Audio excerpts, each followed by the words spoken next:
Right, let's look at the next one. Actually, I'm jumping around the book a little bit. I'm kind of going backwards here.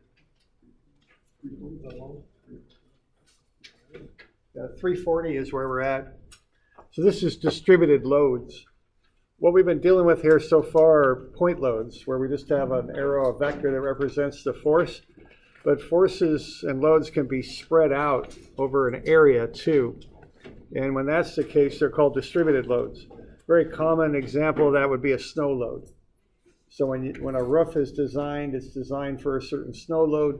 The building code, United Building Code, I think it's called, is broken up into regions where they have certain distributed load values for different, different regions that for snow loads. So you go to your handbook for that. Distributed loads are continuous loads, is another way to say it.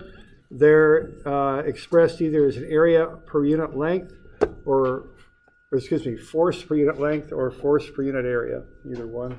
Okay. Yeah, this is 340. 340. That's where we're at. Common distributed loads are the weight of the structure, which is called a dead load. So if we think about this building we're in, the beams that make up the floor here have a certain weight per square foot. That would be a distributed load. That's called the dead load because it doesn't move around. The live load is the stuff that can move around. That's things like people, furniture, machinery, stuff like that in a structure that's called the live load. Again, there's a code for that, so many pounds per square foot. Snow creates a distributed load. Wind, water. The water pushing on that dam there, for instance, causes a distributed load. Soil that backs up behind a retaining wall causes a distributed load. So there's just some examples of it. Okay.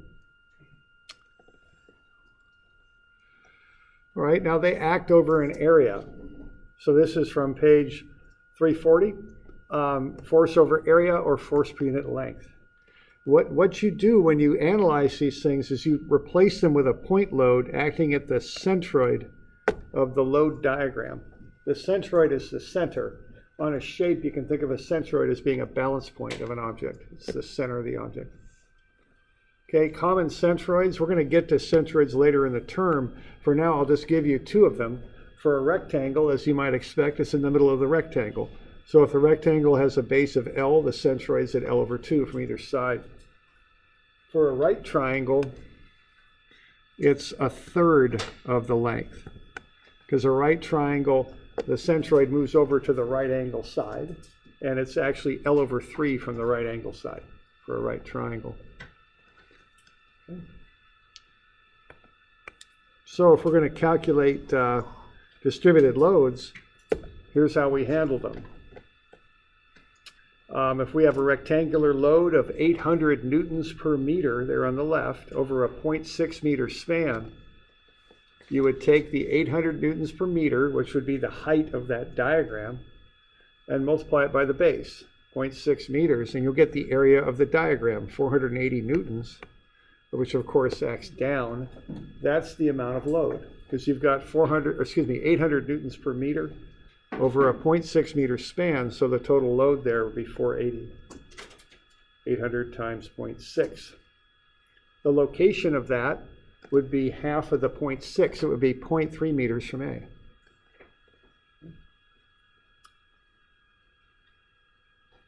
For the triangular load, you'd find the area of the triangle, 1/2 times the 2,000 Newton per meter height on the right, times the base of 0.6.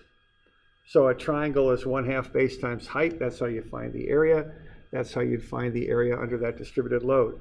So 1/2, the 2,000 newtons per meter is the height of the diagram. And then the base is 0.6. So 1/2 2,000 times 0.6 gets you 600 newtons. That would act a third of the distance from the right angle. So if you start at the right angle and go back to the left, it'd be a third of 0.6. It would be 0.2 meters from the right, which would leave 0.4 meters from the left.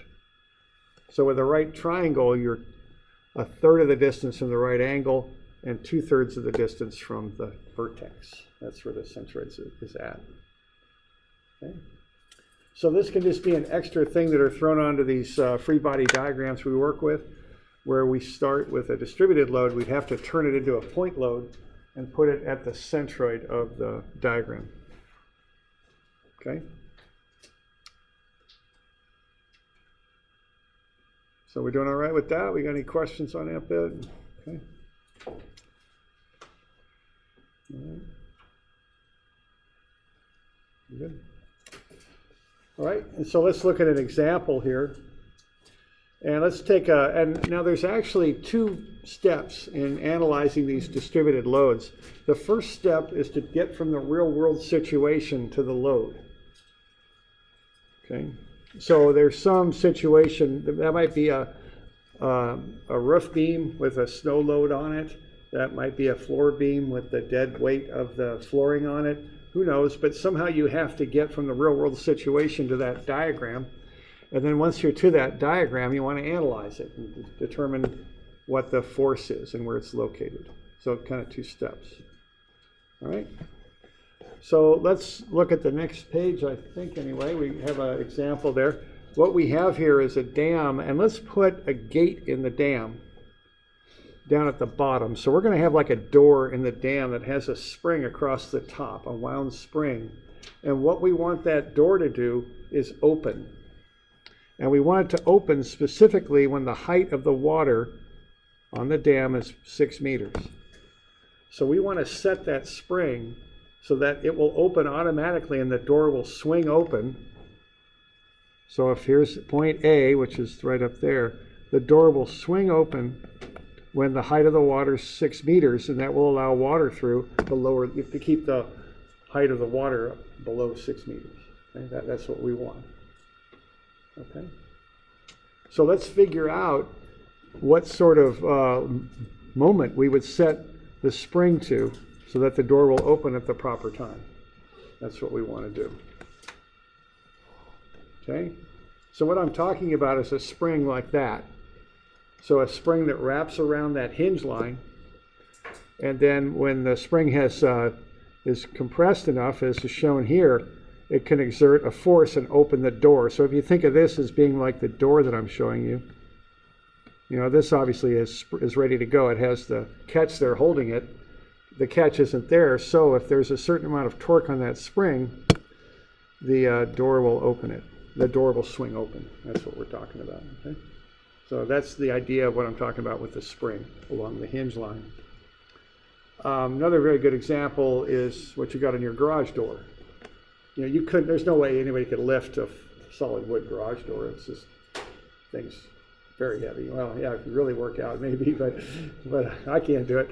I know that. I don't know anybody who could. So what they do, they put a spring on the top. They wind the spring so that it actually helps lift the door. That makes it so you can have an assist motor here on your garage door opener, or you pulling up on the door, supplying the extra force that's needed to raise it. Okay. So there's a little close in on the spring. Those can be adjusted to have different torques in them. Now that is on the list of stuff. If you don't know what you're doing with that thing, stay away from them, because those things are wound tight. And if you don't know what you're doing, you can end up hurting yourself on those, because I've heard some stories of people, I don't want to go into too much detail, but hurting themselves a lot if they weren't aware of how to adjust those properly, okay? But they're adjusted. You tighten up this collar, and you can rotate the spring and introduce more force into the spring. Okay, so that's what we're talking about with this mechanism here. Okay. So let's get this thing and let's figure out how we're going to set that spring so it will automatically open when the water hits 6 meters. All right. Now we got to understand a little bit about pressure to get this figured out. Now to get pressure, you use the unit weight of the water. Water weighs on average about 9,807 newtons per cubic meter. Now water pressure is like a force per unit area. Water pressure is dependent on the depth. The deeper the water, the greater the pressure. And what water pressure is the accumulating weight of the water above a certain point pushes down and gets you a certain number of pounds per square foot or pounds per square inch or newtons per square meter. Now, the thing on this, though, is water acts like a big bucket of marbles. If you push down on water, it will still push sideways. That's how pressure works. So even though initiating force is gravity pulling the water down, it also, because of the nature of water, it's a fluid, it also pushes out with that same pressure to the side. Okay? So to find the initial pressure, you take the specific weight of the fluid, which is the 9807 newtons per cubic meter, and multiply it by the depth, which kind of represents how much water is sitting over that point. The more water you got over the point, the higher the pressure, because the weight increases. Okay? So if you take the specific weight times the depth, you get the pressure. So notice the water level is up here. We're looking at the gate down, not for the entire height of that water, okay? So we're going to get a pressure distribution that looks something like that. As you go deeper, the pressure increases. So for water, you'd start with a pressure of 0 at the top and it works its way down. We're kind of picking out that bottom 1.2 meters, so we get a trapezoidal loading pattern there. The pressure right here is 47,074 newtons per square meter. The pressure at 6 meters depth is 58,842. Okay. So what's going on there? I've got a 6 meter total depth. The door itself is 1.2 meters high, so this is 4.8. That's 6 minus 1.2 is what that is. That's where we start with the pressure calculation. The bottom is at 6 meters. So I'm getting those two pressures, 47,074 and 58,842. Okay. So that's step one. So what I'm doing here, I'm going from that physical situation that I've got, and I'm going to work it down to load per unit length is what I want to do. So that's the pressure at A and the pressure at B. Are we okay with that?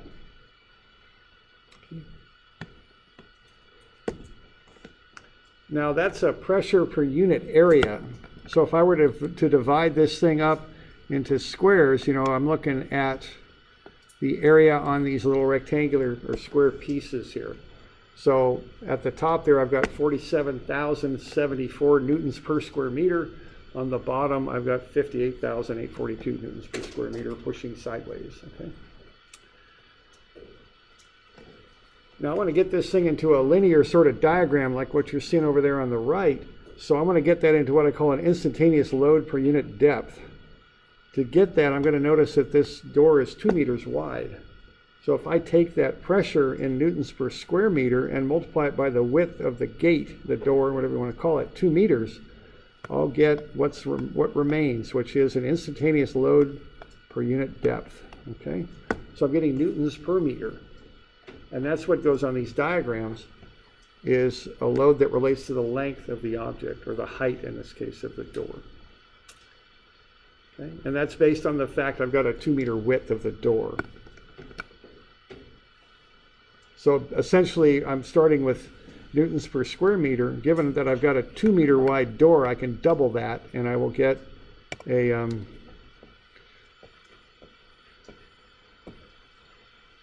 load per unit length of in meters. And that's the number I'm going to work with. Okay. So I've got 94,147 newtons per meter at A and 117,648 newtons per meter at B. I'm going to work up with kilonewtons, though, just so I'm not dealing with such big numbers. So it's 94.1 kilonewtons per meter at the top at A and 117.7 kilonewtons per meter at B. So we're doing all right? I think I've got that all written out for you, don't I? Okay, so that's all I'm going to hand out. Okay, so that's step one. That's how I go from this real world situation where I'm dealing with something like this, with this dam holding back water. And then I've got the dimensions here, 6 meter height, 1.2 meter high door. This is how I work it down to where I could turn it into a nice 2D diagram there that I can work with. Okay, so now I got to analyze the diagram. So we're doing all right with that? We're good? Okay. All right, now I got to deal with the diagram, and that's a trapezoid, and I don't know where the centroid is for a trapezoid. The formula is a little bit complicated to find it, So normally what we do in this situation is we break down the complicated shape into simpler shapes. So I'll take that trapezoidal load that I'm showing and I'll break it into a rectangular load and a triangular load. So what I got going on there, I got 94.1 kilonewtons per meter at the top. That's a rectangular load.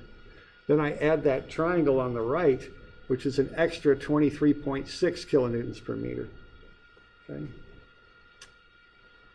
So what I have there is a rectangular load that's 94.1 wide with a height of 1.2, followed by a triangular load, 23.6 on the bottom. Okay.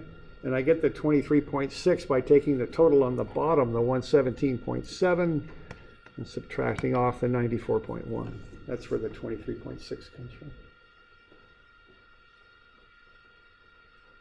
All right.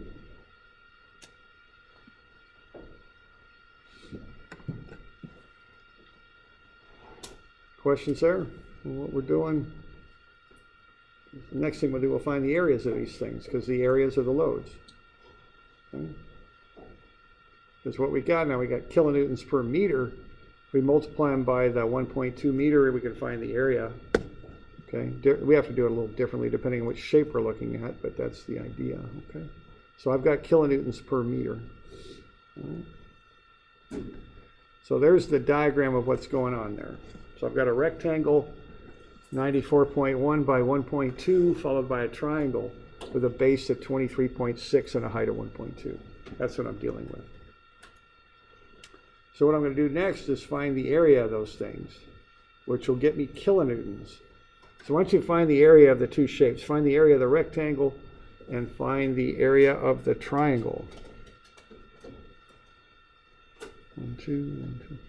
So the centroid of the rectangle will be right there in the middle. The centroid of the triangle will be a little bit lower. So we're going to find these areas, and those loads will be applied at those locations, at the centroid, where they'll be applied at. And notice the units work out, because we're going to be current dimensions are in kilonewtons per meter. To find the area, you'll multiply by meters in some sense. It'll come up with kilonewtons, so those will be loads.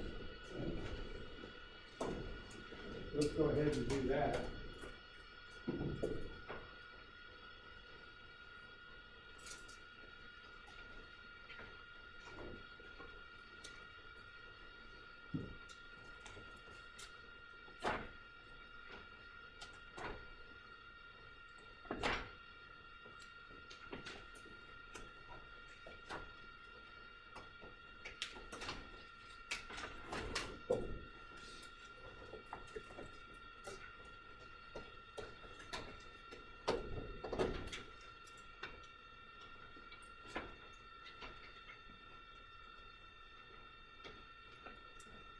So this base times height, basically for the rectangle, and 1/2 base times height for the triangle would be the deal. And you're doing, again, if you watch the units on this, it'll come out to be kilonewtons, which is what we want, because they're forces.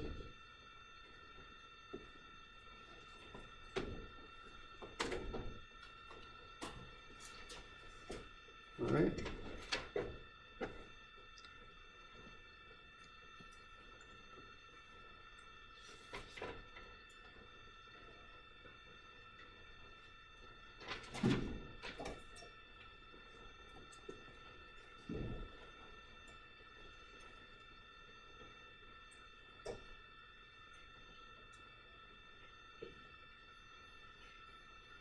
So we just get those areas.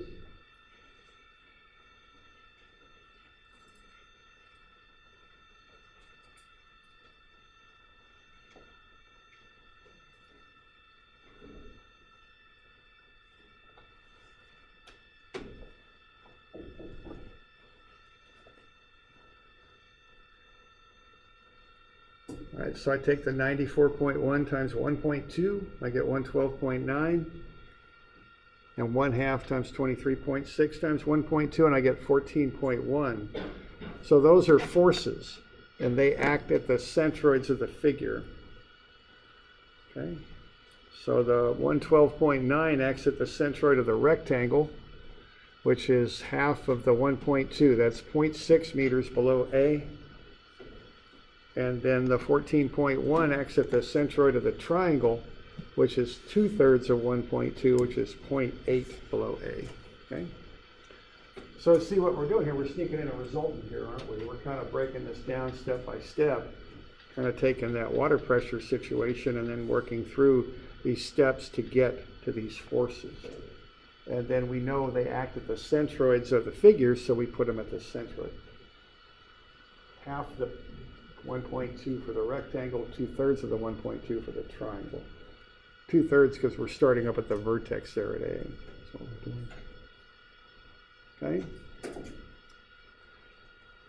All right, so what we want to have happen here is we want that gate to open when these are the forces that act on the door when the gate opens. Okay? That's the next little thing on this. These are the forces that act on the door when we want the gate to open. So what we're going to do is just like with the garage door, we're going to set that spring so that it will open when that much moment is applied to it. Okay? So now we'll see how to set the spring. Okay? So why don't you find the moment of those forces about A. What's the moment of those forces about A? Because that's what we're going to counterbalance with the spring. See, that's the idea here.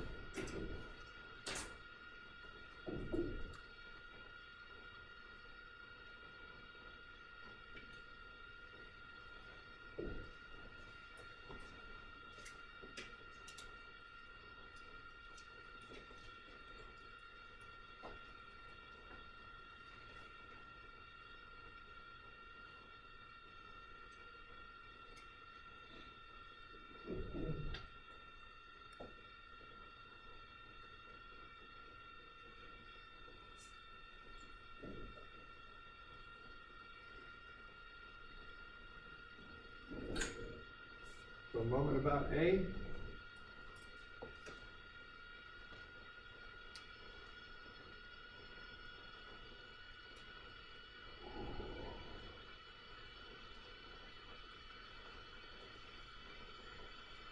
So force times distance, right? You get the moment about A.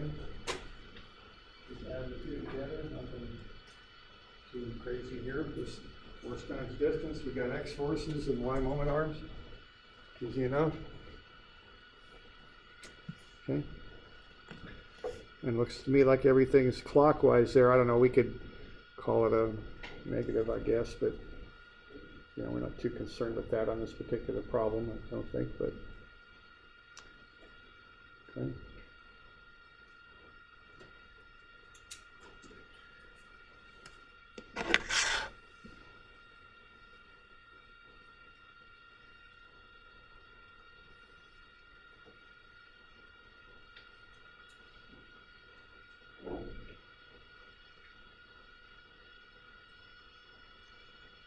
We get about 79 kilonewton meters total. So if I want that gate to swing open at that time, I'm going to set kind of a counterbalancing moment on the spring on the top to resist that. So as soon as I go 0.001 kilonewton meters over it, the gate should swing open. So right up there, I'm setting that spring. So I'm just taking the horizontal force times the Y moment arm. Notice what I did there. I don't want to deal with negatives on this. It really doesn't matter. Sometimes, you know, I care about that stuff. Often I do, but sometimes I don't. So it's called clockwise positive. It's not a big deal. You can do that if you like. Call that a victory for the left-handers of the world. Okay. All right. Okay, and you know, sign conventions are arbitrary. You know, up is positive and right's positive, but that's all arbitrary. You know, in mathematics, what 0 is horizontal and counterclockwise is positive. That's how it is in surveying. Vertical's 0, clockwise is positive. They do it different. Okay. Theoretically, it doesn't make any difference. It makes a big difference when you start trying to program things to do it surveying style. You have to do all that stuff, but it's not a big deal. Theoretically, it doesn't make any difference. Okay? So what I got there, I've got a net moment of 79.1 kilonewton meters. I've got a net force of 127 kilonewtons on the gate. So that's what's going on with the gate. So just to reinforce some stuff we've been doing here earlier, if we've got the gate there extending down from A, and let's say I want to represent both forces together as 127 kilonewtons, how far below the gate would they be? What would it be? Pretty simple calculation to find it. It's based on the moment, right?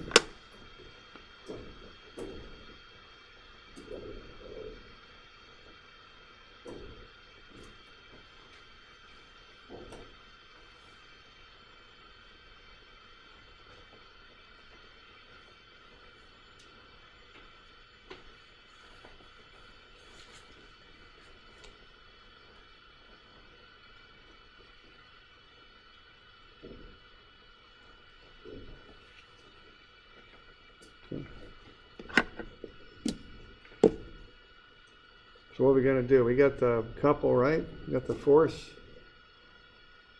How do you back into the distance?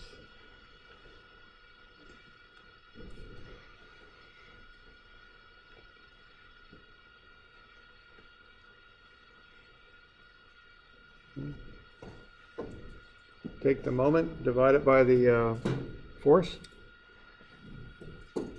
get the distance, okay?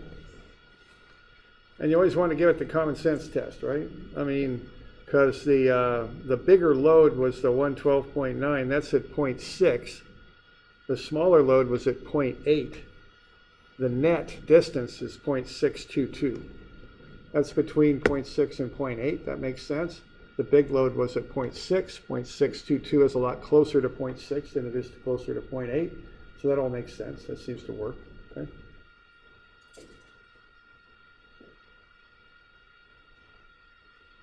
So what I'm going to do, if I want to make a resultant out of this, I could do it that way, where I have a force at A and the couple at A, or I could put the force offset at the distance such that it would cause the couple. I could represent the resultant either way.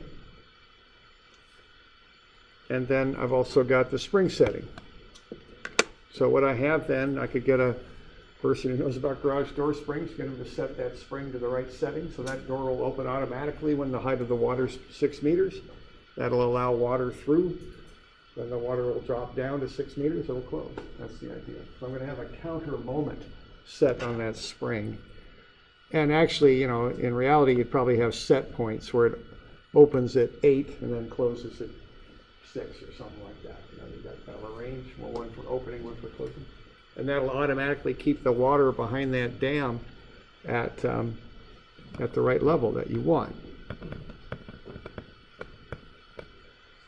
You doing all right with that? Okay. There's just an example of how you might use this idea, and also how to break it down, how to start, in this case, with a depth of water, and break it down to a 2D diagram that you can work with. That's the process for that.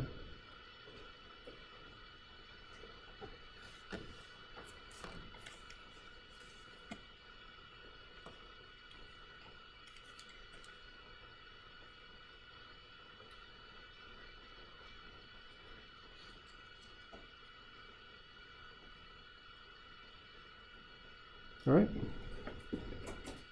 So we're good with that? Got questions? Okay.